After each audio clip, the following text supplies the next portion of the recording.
Hey guys, welcome to the show. This week we are dealing with a very confrontational subject, and that is the state of the economy, what the government's doing well, and what society is doing well, what the government's not doing so well, and what society is not doing well. It's going to be very confrontational.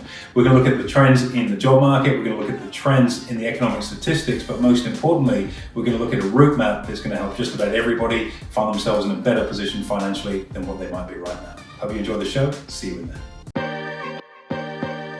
Hey there guys, welcome to this week's Money and Investing Show with me, your host Andrew Baxter, and as always my faithful offsider, Mr. Mitchell Renshaw. Thank you for having me on the show, Mr. Baxter. Now I've got a topic that's probably going to get you nice and rolled up, which is exactly the way I like it, and that is the economy as it stands right now. A lot's changed since we spoke about it probably 3 or 4 months ago at the start of coronavirus. There's been some immense changes in what's gone on and some interesting things coming out along the news flow. It is. They're tricky times to navigate for most people. We're certainly in uncharted territory, and I pride myself on nearly 30 years in this game, and what we're seeing in this recession is certainly very different to what any economist would predict. It's probably a lot different what the government would predict in terms of some of the stimulus packages. It's certainly very different to what the RBA would have predicted. So let's see if we can help people traverse that and deal with the reality rather than the fear of people's own shadows. That's the main thing, and that's where I want to start this broadcast off, is the perception of the economy versus the reality. What are your thoughts on this? Look, we're supposed to be in a recession, and I say supposed to be, and that's a comment that may seem a little bit flippant for someone that's doing it tough. Maybe you've lost your job, and if you have, accept our heartfelt feelings and let's give you a rehab plan to help you get back on the horse. But if you haven't, it doesn't really feel like we're in a recession at all. And if I talk to any one of a number of people I know in business, and I know we've had this conversation previously, everyone's flat out busy. Every person that I've asked who's got a job or is in business, I say, how you doing? You traveling all right? They go, yeah, as busy as I've ever been. And it's interesting, isn't it? Yet you would expect the doom and gloom of, oh, it's terrible. And there are sectors of the economy that obviously are doing it tough, and I'm sure we'll touch on those as we go through. But it just seems to be very different. Now, let's look at some numbers rather than a few conversations with mates over the water fountain at the gym or at the pub. If we look at consumer confidence and consumer spending, it's 8% higher than it was this time last year. That amazes me. That truly does. When you mentioned that to me this morning, I could not believe it. So we're seeing people spend. And look, there are sources of monies that are going into the economy which, again, are questionable as to their long-term sustainability. But right now, here and now, we are in the grips of a supposed recession. Yet we've got people spending like it's going out of fashion. They're spending like drunken sailors on a shore visit, and that's just not what anybody would have expected. As you look down the double barrels of the shotgun of what is a recession normally, people usually hold on to money, not go crazy and spend it, and it's spending on all sorts of things: sporting goods, four-wheel drive accessories, camping and travel accessories, white goods for the house, toilet paper. Sounds like a lot of things you might need during a recession, right? If you're going on all these camping holiday trips. Yeah. So where does that money come from? And I guess, if you sort of look out, there's been early access to super. I think the number is something like $40 billion has been accessed through that government scheme of early access to super, and that money has to go somewhere. And I guess in some respects people are calling on that money because they're going through hard times, and I think perhaps there is another section of the economy where people are pulling on that money to have a great time. Well, you think about it, more super, JobKeeper, in some instances, people are getting paid more than what they're used to earning, and payment holidays and things like that on mortgages. There's a bit of extra free cash flow there to go and buy a new pair of runners. Very much so. JobKeeper is an interesting one. So, and in all fairness to the government, a lot of this economic policy has, let's just call it what it is, has been made up on the fly. There's been a requirement to make, some pretty big decisions dollar-wise, with not a lot of statistical evidence to support the decision making, because quite oftentimes you'll make a decision and the results follow it, as opposed to you've got a model going in. With a huge spectre of a global turndown and recession there. So it's been an unenviable task for the Treasury team, for sure. But you take something like JobKeeper, $1,500 a fortnight, and 1 in 4 people on JobKeeper are earning more on JobKeeper than they did when they were working. Which is, as you say, part of the reason why we're seeing perhaps a little bit of a spike in that spending, because, hey, I've got more money than I had and I'm not working at the moment. Hey, may as well get a new TV to watch Netflix. If you were half smart, you'd save it towards your next house. That aside, let's talk about decisions for a moment. The first thing I want to cover off specifically is the fact that the RBA has maintained interest rates at 0.25%. Does this mean anything, and will it change anything? I don't think it's going to make that much difference for a number of reasons, and they certainly came in for a little bit of criticism from one sector of the economy on it, going, you've got to do everything you can to help business right now. But a cut in interest rates from 0.25 to, let's say, 0.1, if that was the decision that was made.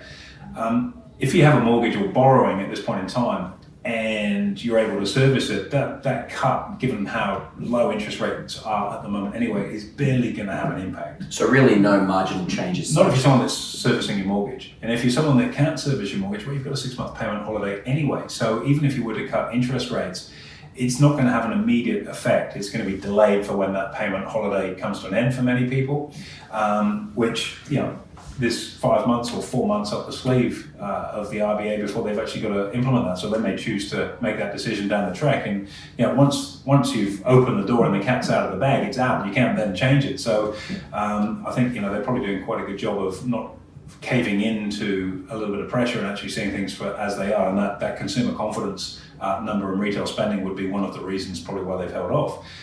The other side of the coin is that cutting interest rates even more really hurts anybody that's got savings or really any kind of investment. So if you're a self-funded retiree, and this is a group that has had very, very little help through the crisis that we've seen so far, and oftentimes are seen as the whipping boy, you've worked hard, you've got all this money, you're retired, what do you need help for? These are people that are doing it tough too, because any return on your money at lower interest rates comes down. If you're holding cash, you're getting less on it. If you're in the bond market, and again, this is something a lot of people don't understand.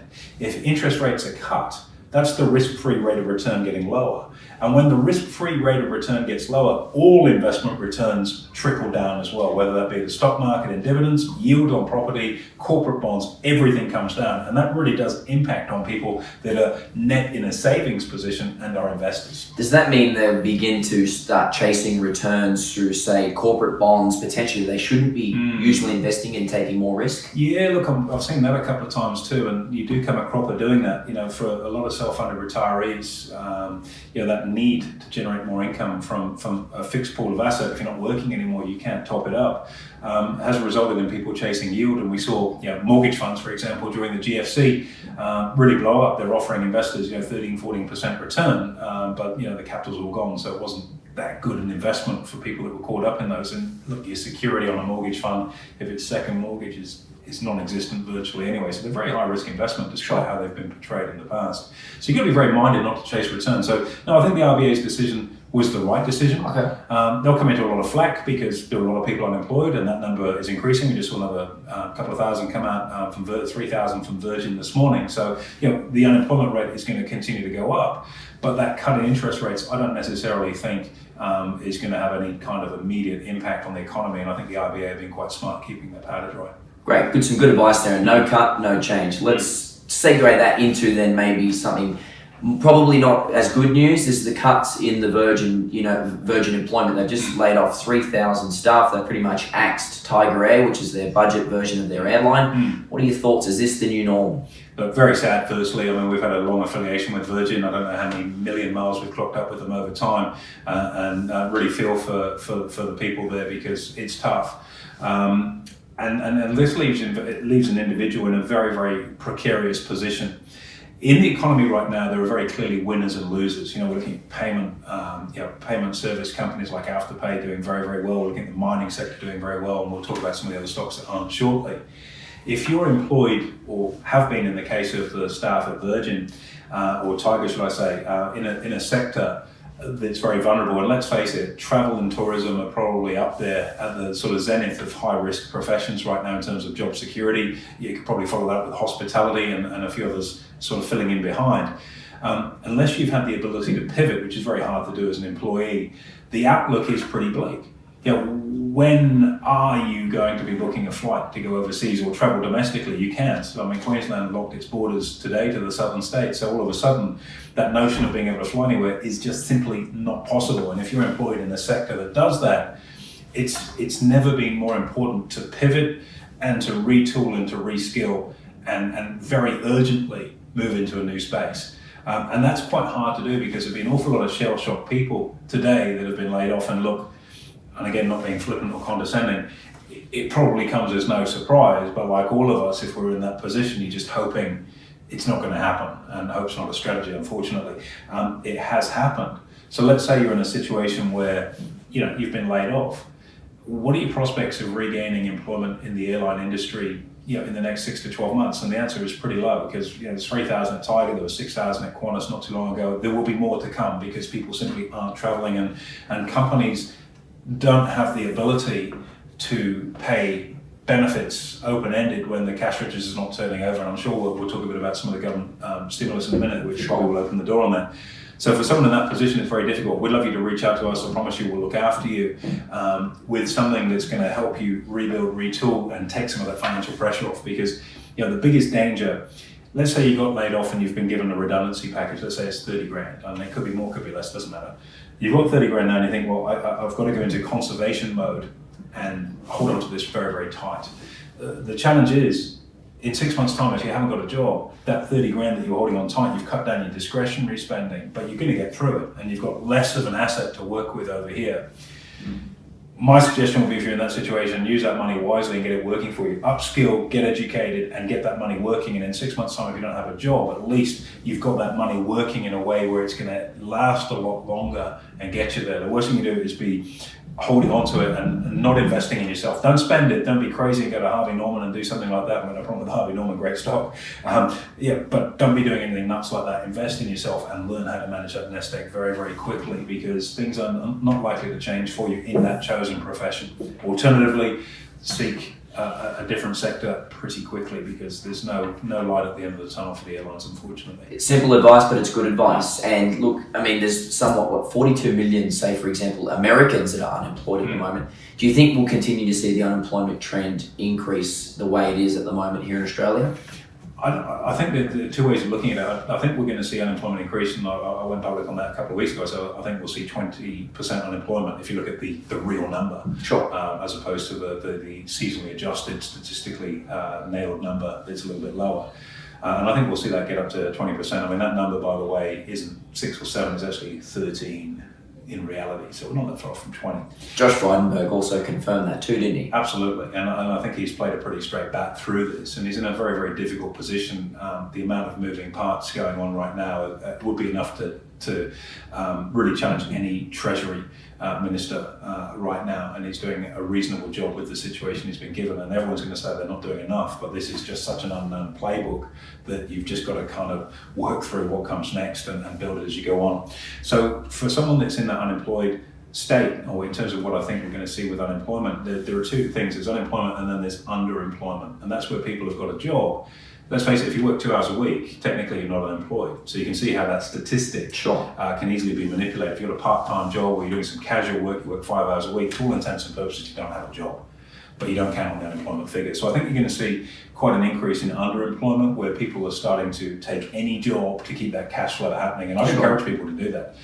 You're better off doing something and keeping in the workforce and keeping the cash flow ticking over than sitting on the sidelines waiting for things to change, because this one's going to last a while. Or you could be sitting on the sidelines getting JobKeeper, which, as you said, in 1 in 4 cases is more than what they're being paid typically in their job. So let's segue that into stimulus packages. And I did say I was going to roll you up, so let's dive into this right now. There's been a couple of... Don't do this to me. I'm sorry. It's a beautiful segue. I have to. Do it to me. I'm sorry. So there's been really 2 new initiatives that have been released over the past few days. And one of those is the triple guarantee, and one of those is the $1,500 disaster payment. What are your thoughts?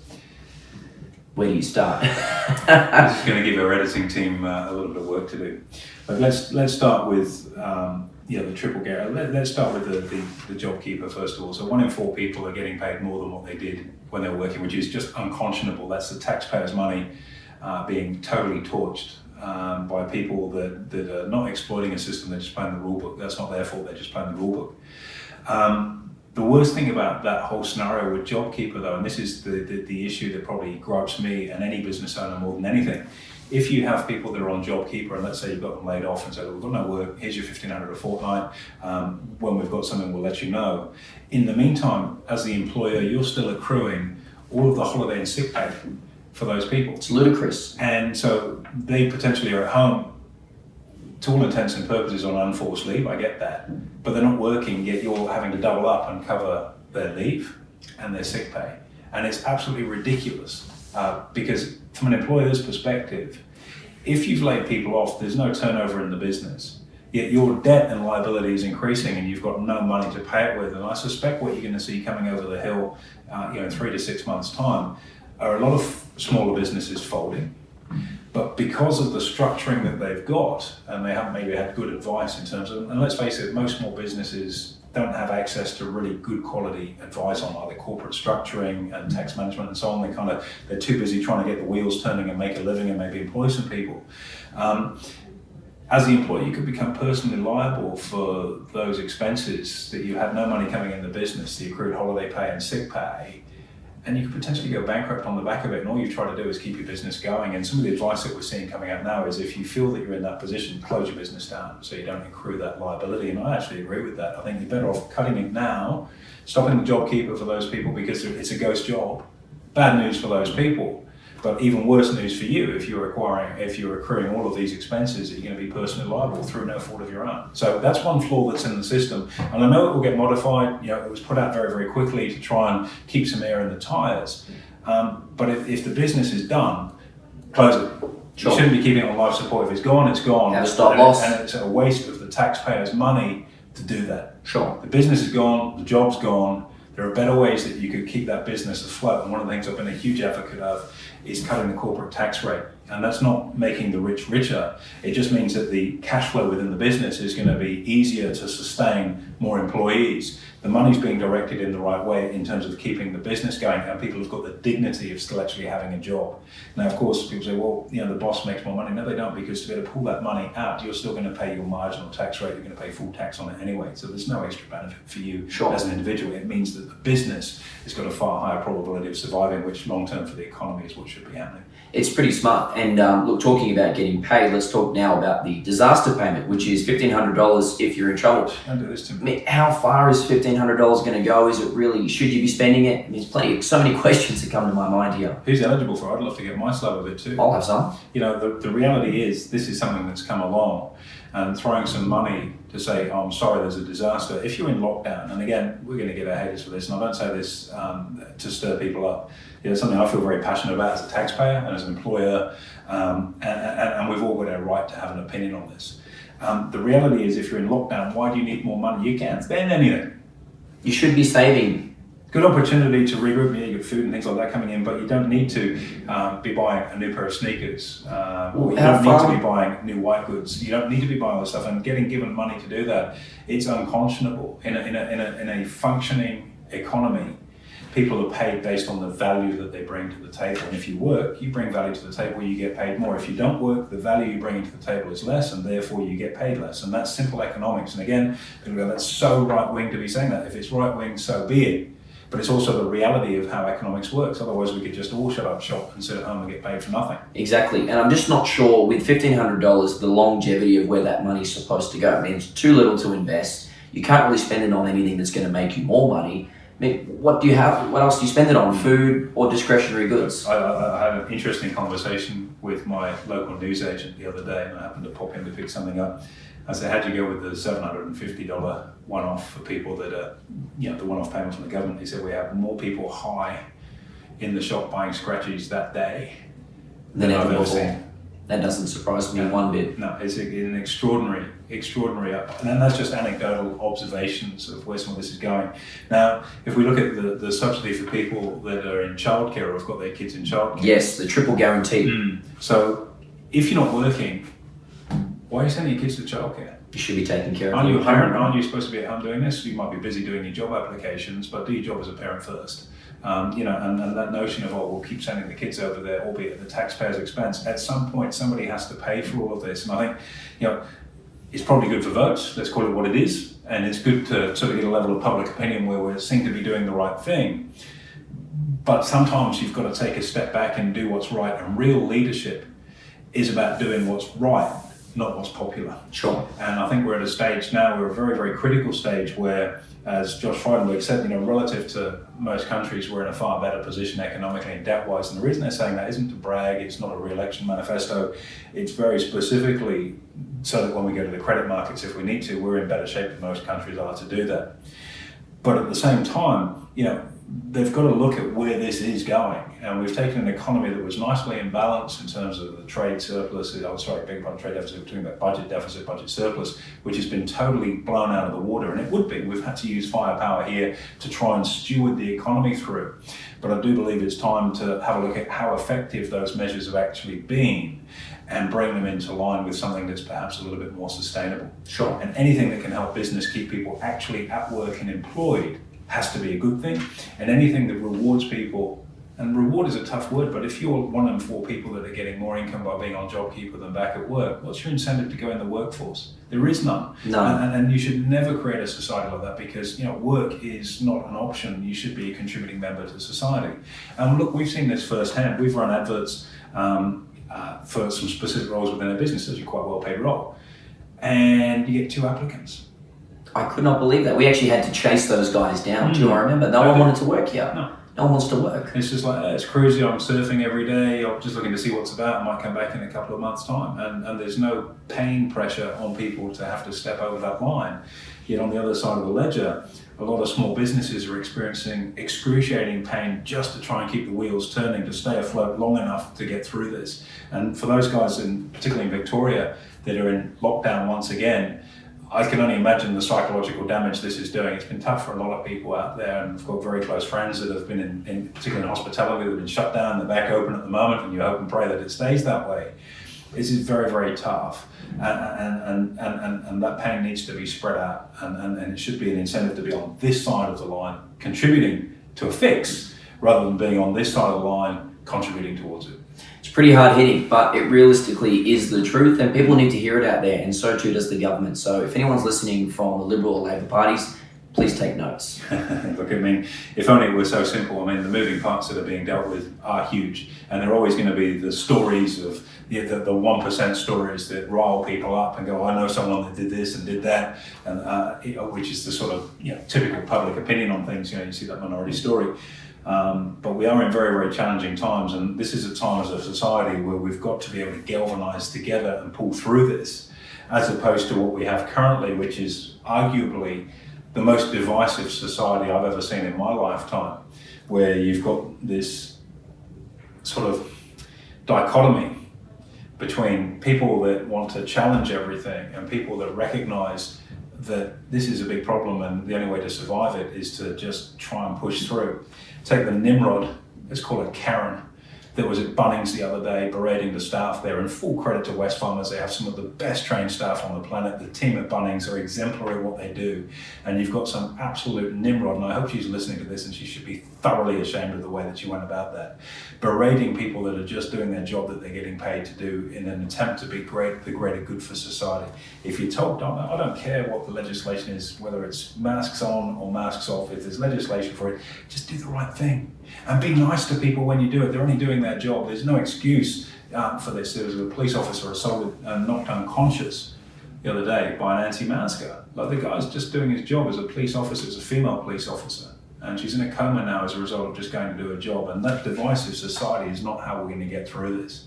And they're going to be the haves and the have-nots. And they're going to be the haves and the have-mores. And they're going to be people that are doing really tough. But at the end of the day, as the song goes, get my vocal skills going. Here we go. We're one, but we're many. We're all Australian at the end of the day. And if you're not, and if you don't feel you're in that camp, probably best to relocate to another country somewhere in the world, because as a nation, as Australia, not as a different states and territories, but as a country, we need to galvanise together to get through this. Good policy from government is a starting point, but good conduct from our citizens is the other. And when both of those things come together, we'll get through this. But the more we clash heads, the more divisive it is between both sides, it's just going to prolong the pain for everybody. And that would be a crying shame, because we were the lucky country. I'm not so sure about that.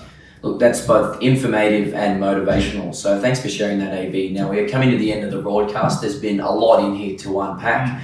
Any final words to finish off? But the key thing with this is you've got to keep your mindset in check. However bleak and dark it may look outside, there's always an opportunity if you look in the right cupboard. And most people, you just got to keep opening those doors until you see what you want. So what I'd suggest as a game plan, if you're someone that's doing okay at the moment, don't rest on your laurels, because things can change massively within companies right now, and you may not be okay in a few months' time. So prepare, dig a well before you need the water. If you're ready to cross this side of the line and maybe the axe has fallen, you're out of work, you've got to ask yourself, what's your game plan either for getting back into the workforce, in which case get retooled very quickly and get in early and be prepared to be underemployed if that's what it takes, but stay in the workforce because it's much easier to get hired when you're working than someone that's not. But secondly, if you've got a nest egg of any size, get that nest egg working, whether it's learning more about how to invest so that you can be prudent in what you do, which I would certainly encourage, or if you've got a sufficient nest egg, learn what to do and then get managing it, because if you leave it 6 months, that nest egg is going to be far smaller, and this problem is not going away in the next 6 months. It's a very, very confronting and difficult time, which is different to any other recession that we've seen. There's always been a very specific cause, and sure, there's a cause for this one, but it really is uncharted territory. GFC was easy. It was, the financial markets melted down, market bounced, life carried on, didn't take long to recover from it. This one is very, very different. When they're talking about no international travels for kind of the next 3 or 4 years, you realise in perspective how big this beast actually is. And that is the economy as it stands. There's plenty in there. So AB, thanks very much for sharing, and there's plenty out there, so cheers. My pleasure, Mitch, anytime. Well, we said it would be controversial, and it quite possibly was. Make sure you give us a rating and a review, and we'll look forward to seeing you on next week's show.